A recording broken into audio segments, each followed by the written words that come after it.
porque es otra de las biomoléculas que tiene bastante importancia biomédica en nuestro organismo. Habíamos hablado primero de los hidratos de carbono, ¿no es cierto? Una biomolécula orgánica. Ahora hablamos de los lípidos. Estos lípidos también son biomoléculas orgánicas, se encuentran ampliamente distribuidos tanto en animales como en vegetales. La característica principal entre ellos es la insolubilidad en agua que les caracteriza. Más ellos pueden ser disueltos en solventes polares, como por ejemplo el cloro, el benceno, etc. Ahí sí se puede disolver. Químicamente están formadas por moléculas de carbono, hidrógeno y oxígeno. Pero todos estos elementos se encuentran en proporciones mucho más bajas, por ejemplo, comparado con los hidratos de carbono. O sea, tiene menor concentración, más bajo número de átomos de carbono, de átomos de hidrógeno y de oxígeno. Y otra característica de ellos es que además de estos elementos químicos, pueden contener otros elementos químicos como el fósforo, el nitrógeno y el azufre.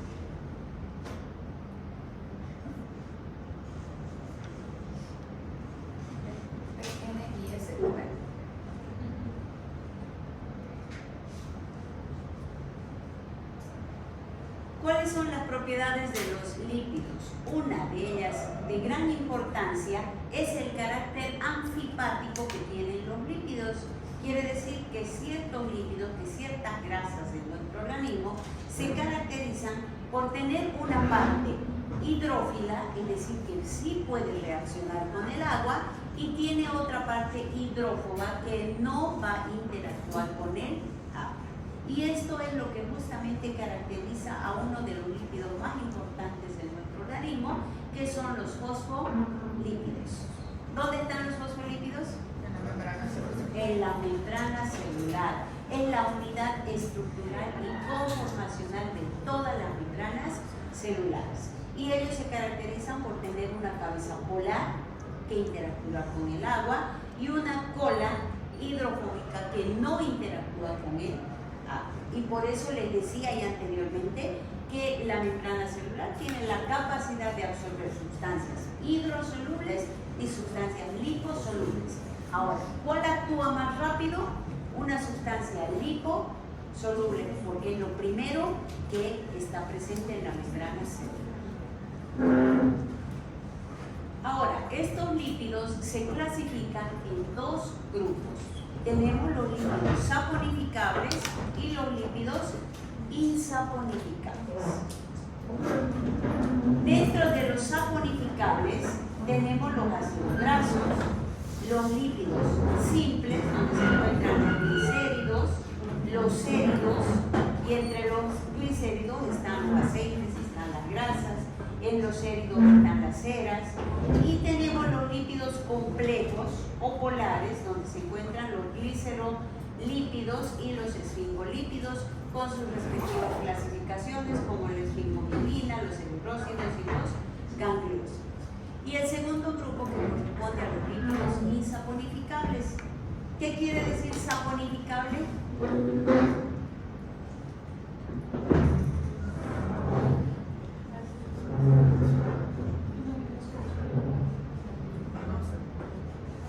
¿No les dijo? La doctora les dijo y ustedes no entendieron. Sí. Son saponificables porque tienen la capacidad de formar jabones, detergentes. ¿Y por qué forman jabones o detergentes? Porque ellos, cuando están presentes en el medio circundante, se unen con una base o con una sal, en este caso con un calcio. Y dirán, pero ¿y qué nos interesa que se formen o no formen jabones? Nos interesa porque nuestro organismo tiene la capacidad de formar detergentes para solubilizar los ácidos grasos y limpiar. Es un proceso de desintoxicación propia, natural de nuestro cuerpo. Por eso es que podemos eliminar las grasas. Mientras que el otro grupo les decía que son los insaponificables, estos ya no forman jabones. Estos generalmente cumplen funciones, funcionales, funciones biológicas en nuestro organismo. Entre ellos están los isoprenoides, donde se encuentran las vitaminas, los esteroides, donde están los esteroles, las hormonas esteroideas, están los ácidos biliares, y finalmente los eicosanoides, donde se encuentran las prostaglandinas, los tromboxanos y los leucotrienos.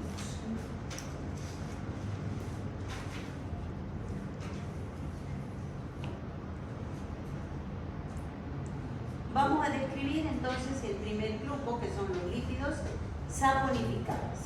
Estos lípidos se caracterizan por tener al menos un ácido graso dentro de su estructura química. Y ese ácido graso es el que tiene la propiedad de formar jabones. ¿Cuándo? Cuando entra en contacto con el calcio del medio circulante. Y ya les decía cuál es la importancia que nuestro organismo cumple esa función detergente. ¿Dónde? ¿En qué órgano? En el hígado. No se olviden, el hígado, cuando forma los ácidos grasos, los ácidos biliares, y los hidroliza para eliminarlos, tiene que poner en acción su función detergente. ¿Para qué?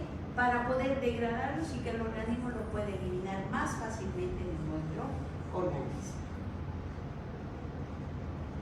Estos lípidos saponificables habíamos dicho que se clasifican en diferentes grupos. Tenemos primero los ácidos grasos. Los ácidos grasos son la forma más simple de lípidos que tenemos en nuestro organismo. Por lo tanto, vendrían a ser la unidad básica de los lípidos saponificables. Están formados por una larga cadena hidrocarbonada lineal, en cuyo extremo hay un grupo carboxílico. Y estos ácidos grasos se clasifican en dos grupos. Tenemos los ácidos grasos saturados y los ácidos grasos insaturados. ¿Cuál es la diferencia entre ellos? Que los saturados están formados por átomos de carbono unidos por un simple enlace. Son más comunes en los animales. Y la principal característica es que ellos tienen un punto de fusión muy elevado. Son sólidos a temperatura ambiente y se los conoce normalmente como grasas.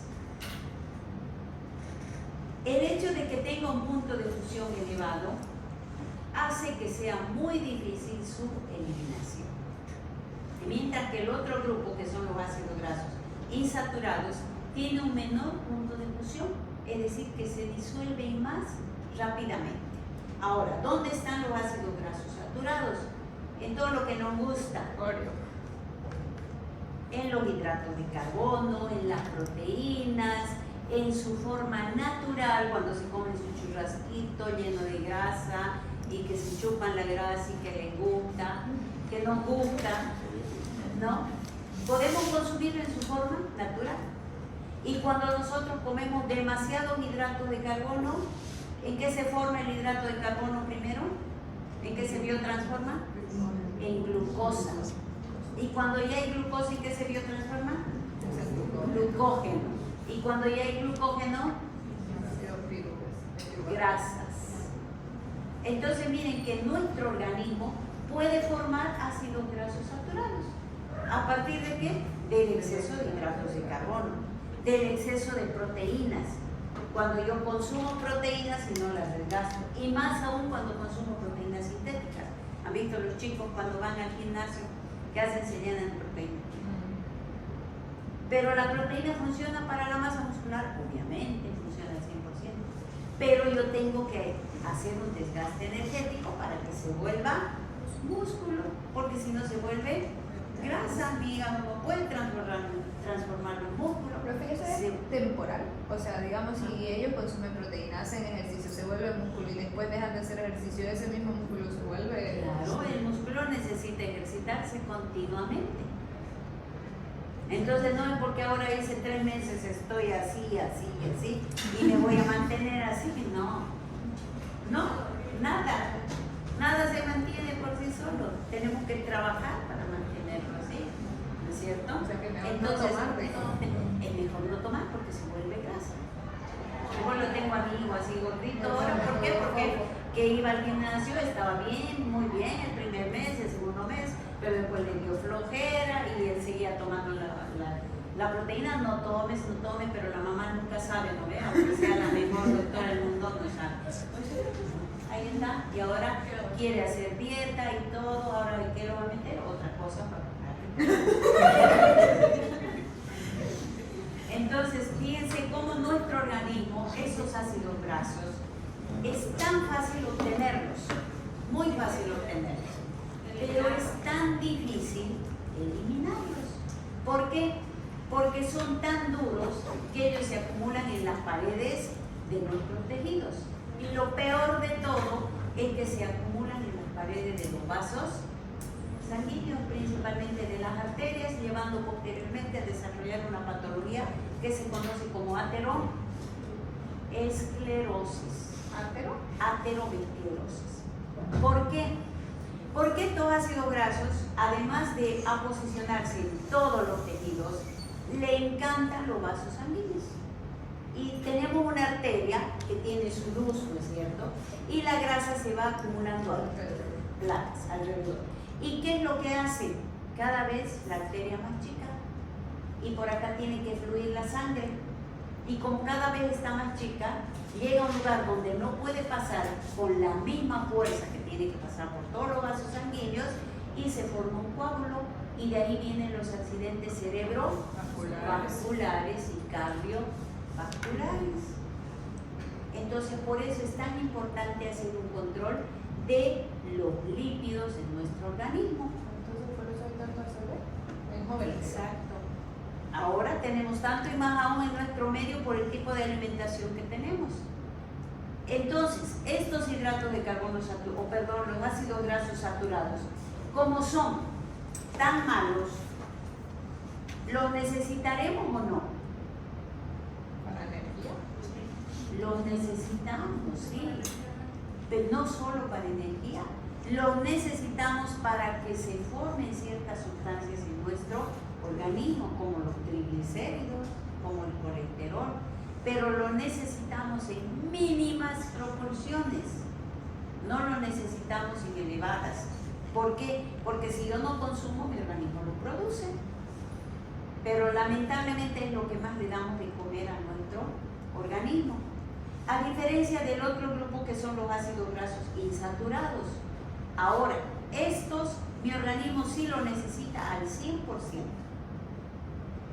Y por ello es que reciben también la denominación de ácidos grasos esenciales, porque son indispensables en el organismo, como por ejemplo el ácido linoleico, el linolénico, el araquidónico. ¿Qué es lo que sucede con este grupo de ácidos grasos? Que el organismo lo necesita para formar otras sustancias de gran importancia y nuestro organismo no lo puede sintetizar. Miren, además de que lo necesitamos, nuestro organismo no lo forma como los ácidos grasos saturados y por lo tanto tenemos que obtenerlos a través de la ingesta de alimentos, de la dieta diaria. ¿Y dónde se encuentran estos ácidos grasos insaturados?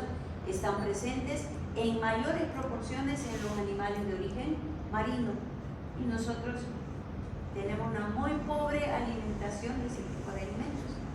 Está presente en vegetales como la linaza, como la chía, los famosos omegas, ¿han escuchado? Sí.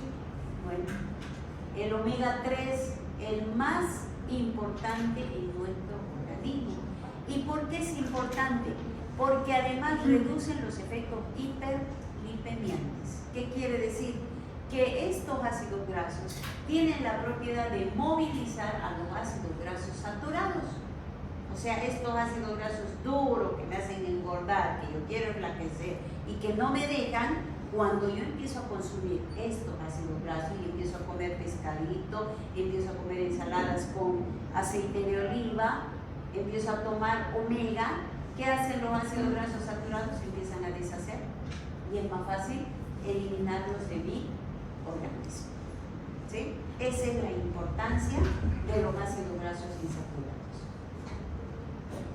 Luego tenemos el siguiente grupo, que son los lípidos simples. Los lípidos simples se caracterizan por ser grasas neutras, porque no tienen carga y son las más abundantes en nuestro organismo. Están formados por ácidos grasos de diferentes tipos y se encuentran unidos a un glicerol, que es un alcohol, o sea que ahora tienen un ácido graso y tienen un grupo alcohol. Y lo más importantes vienen a ser los glicéridos o céridos. Entre ellos vamos a destacar la presencia de los acilgliceroles. ¿Qué es un acilglicerol? Es un ácido graso que está formado por su molécula más simple y un alcohol. Y vamos a obtener lo que se conoce como ésteres de glicerol y glicéridos. Y según el número de alcoholes que tenga los glicéridos, porque puede tener 1, 2, 3, podemos llamarlos monoacilgliceroles si tiene 1, diacilgliceroles si tiene 2 y triacilgliceroles si tiene 3. Y estas son las famosas grasas neutras y es la forma de líquido más abundante de nuestro cuerpo. ¿Han escuchado hablar de los triglicéridos? Sí. ¿Y qué tanto se controla? ¿No es cierto? Vamos a determinar la concentración de triglicéridos y colesterol. Profe, entonces triacilgliceroles es lo mismo que triglicéridos. Sí, es lo mismo. ¿Ya? Entonces, de todos estos, el que más nos interesa a nosotros son los triacilgliceroles o triglicéridos.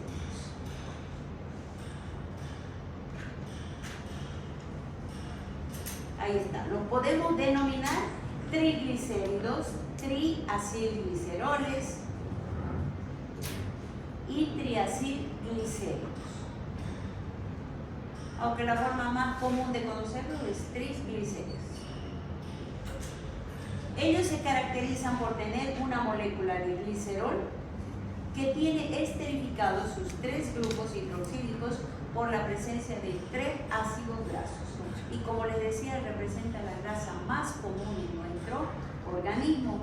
¿Lo necesitamos a los triglicéridos? Sí, pero en mínimas proporciones. Del 100% lo necesitamos en un 10% y nosotros lo consumimos en un 96%. ¿Qué significa esterificados sus 3 grupos hidroxílicos? Que están unidos a un grupo alcohólico. Las 3 moléculas. Así es. Ahora, ¿cuál es la importancia de estos triglicéridos? Que cuando ellos empiezan a aumentar su concentración en la sangre, llegan a producir una alteración patológica que se conoce como hipertrigliceridemia. ¿Qué es la hipertrigliceridemia? Mucho ácido, mucho triglicéridos. Aumento de triglicéridos en la sangre. Y llega a producir lo que les decía, la aterosclerosis. Y si hay aterosclerosis, representa un riesgo de afecciones cardiovasculares. ¿Por qué? Porque no llega la sangre correctamente hacia los diferentes tejidos y más precisamente hacia el corazón. Y además de que se aposiciona estos triglicéridos en las paredes de las arterias, ¿qué es lo que hace? Que empieza a endurecer a la arteria. Los vasos sanguíneos son flexibles, ¿cierto? Y cuando se acumulan estas grasas, pierde esa flexibilidad y es por eso que le dificulta más a la sangre seguir su curso normal. Luego tenemos a los lípidos complejos. Se llaman lípidos complejos porque ahora, además de llevar alcohol y ácidos grasos, van a llevar otros elementos químicos como el fósforo, el nitrógeno, el carbono y el hidrógeno. Pero además de tener estos elementos químicos, puede tener otras biomoléculas de menor tamaño, como un glúcido o una proteína. Por tanto, estos lípidos complejos ya no tienen función energética, no cumplen función de brindar energía, sino que más bien cumplen función estructural, es decir, se encuentran siendo parte de ciertas estructuras y principalmente de la pared o membrana celular. Y sobre todo se encuentran en mayor abundancia en las células del sistema nervioso central. ¿Cómo se clasifican estos lípidos? Se clasifican en 3 principales grupos, donde tenemos los fosfolípidos, los glucolípidos y las lipoproteínas. Entonces, nombre 3 lípidos complejos: fosfolípidos, glucolípidos y lipoproteínas. Fosfolípidos.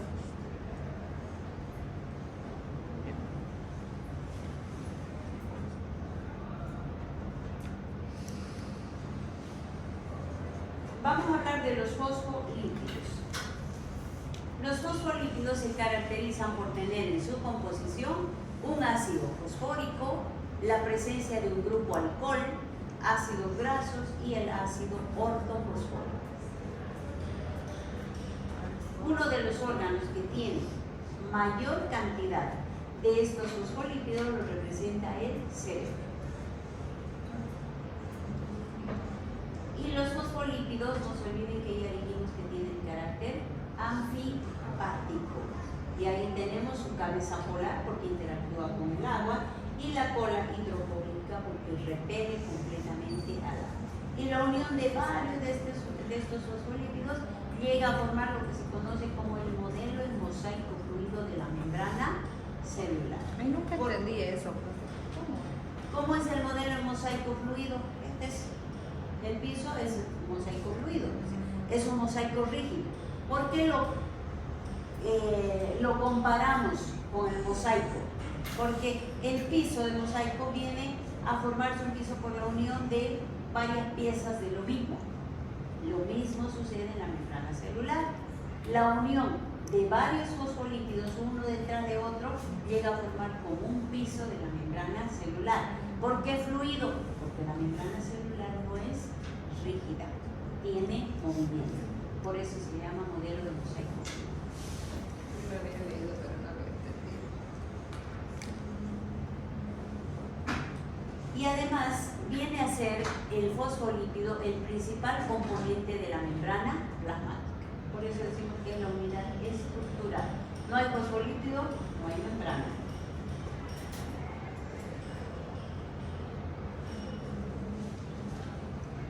Estos fosfolípidos a su vez se dividen en 2 grupos. Tenemos los glicerofosfolípidos y tenemos los esfingofosfolípidos. El glicerofosfolípido ahora aumenta en su estructura química la presencia de un alcohol que es el glicerol. Y el esfingofosfolípido aumenta un nuevo componente que viene a ser el esfingomielina.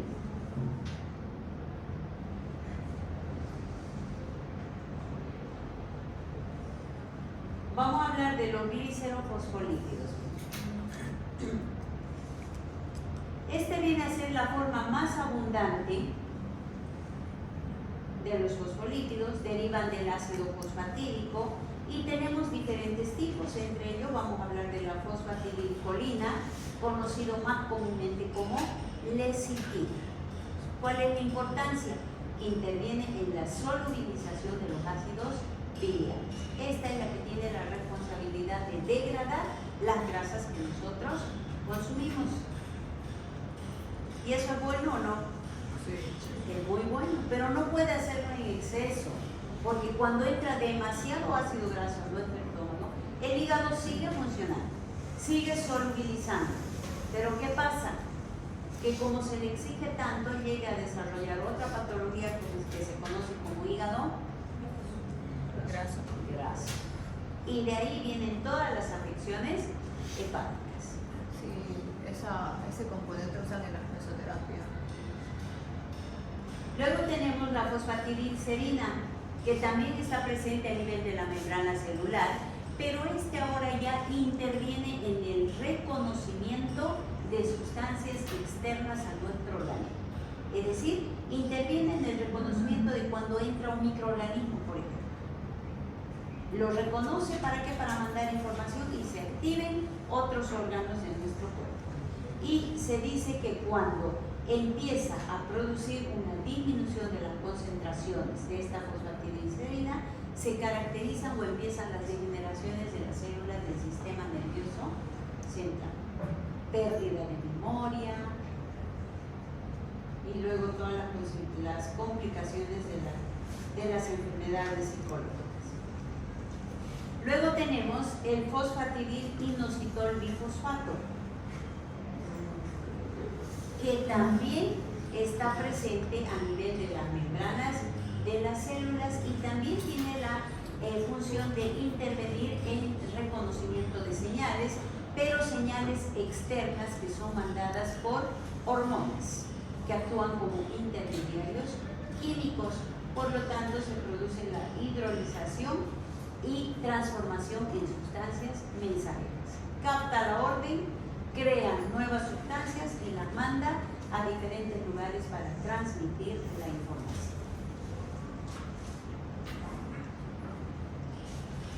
Y aquí vamos a nombrar a los plasmalógenos, que también son un tipo de glicerofosfolípidos, pero le cambiamos un poco el nombre para hacer mención a que a él se le adiciona un grupo aldehído.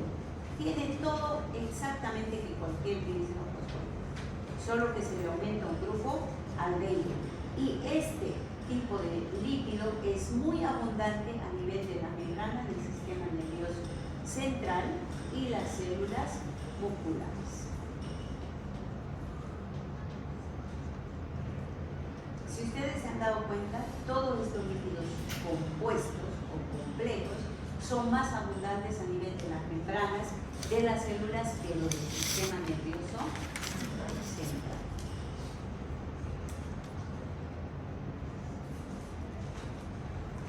Luego tenemos a los esfingofosfolípidos.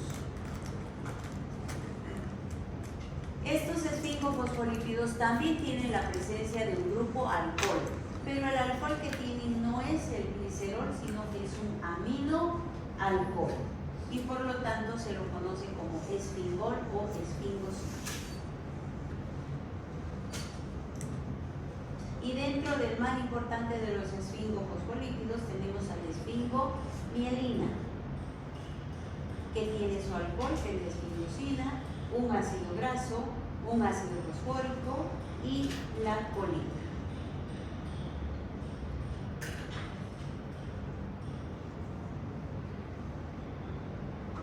Y este se caracteriza por ser uno de los componentes también que se encuentra en mayor proporción a nivel de las membranas de las células del tejido nervioso. Y muchas veces hablamos de la presencia de las ceramidas a nivel de las células del sistema nervioso central. ¿Qué es una ceramida? También está dentro de la clasificación de los esfingofosfolípidos, pero se refiere simplemente a la unión de la esfingosina con un ácido graso.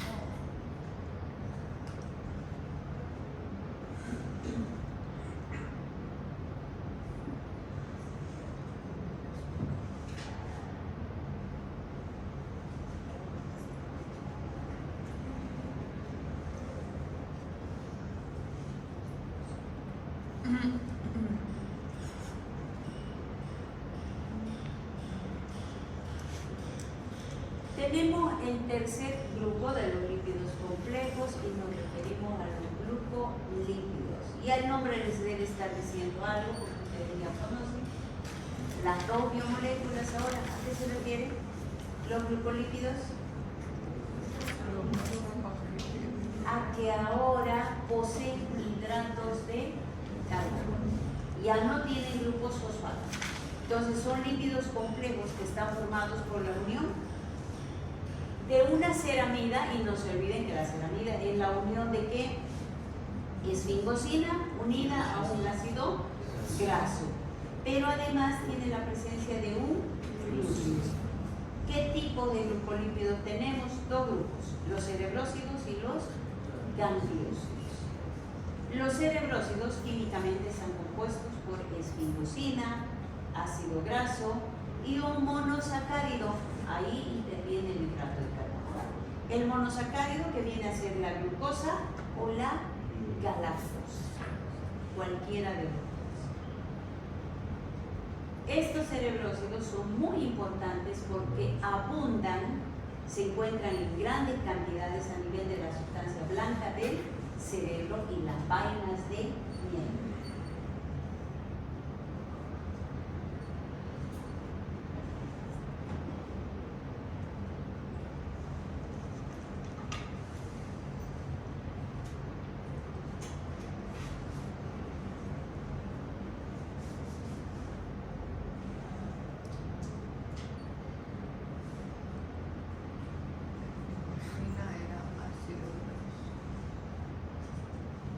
Luego de los cerebrósidos tenemos a los gangliósidos.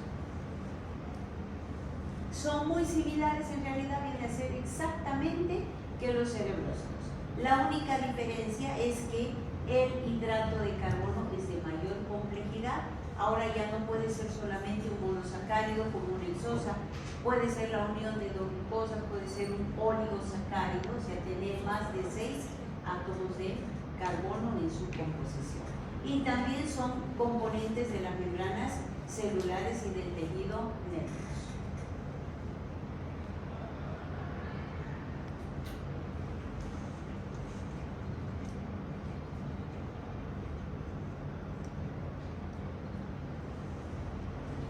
Y luego tenemos a las lipoproteínas, y esto es muy importante, hablar de las lipoproteínas, porque ahí vamos a separar dos grupos de colesteroles, que es el colesterol bueno y el colesterol malo.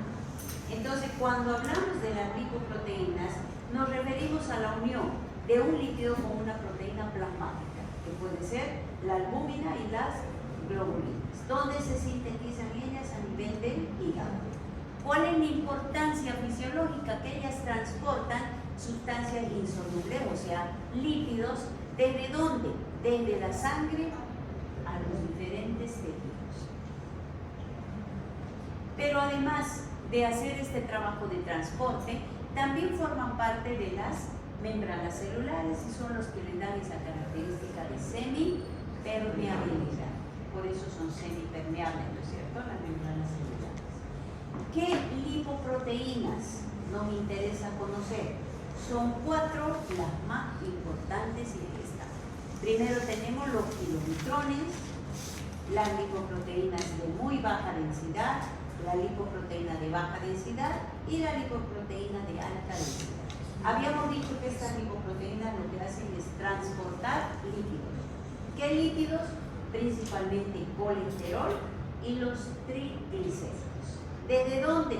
Desde la sangre, y lo va a llevar hacia los diferentes tejidos. ¿Para qué lo lleva? Para acumularlo, para guardarlo como fuente de energía. Entonces, los kilomicrones, ¿De por la sangre ejemplo, a los tejidos? a los tejidos. Los kilomicrones son las lipoproteínas más grandes y ellas lo que hacen es transportar los lípidos que se forman a partir de la degradación de los alimentos que ingresan con la dieta diaria.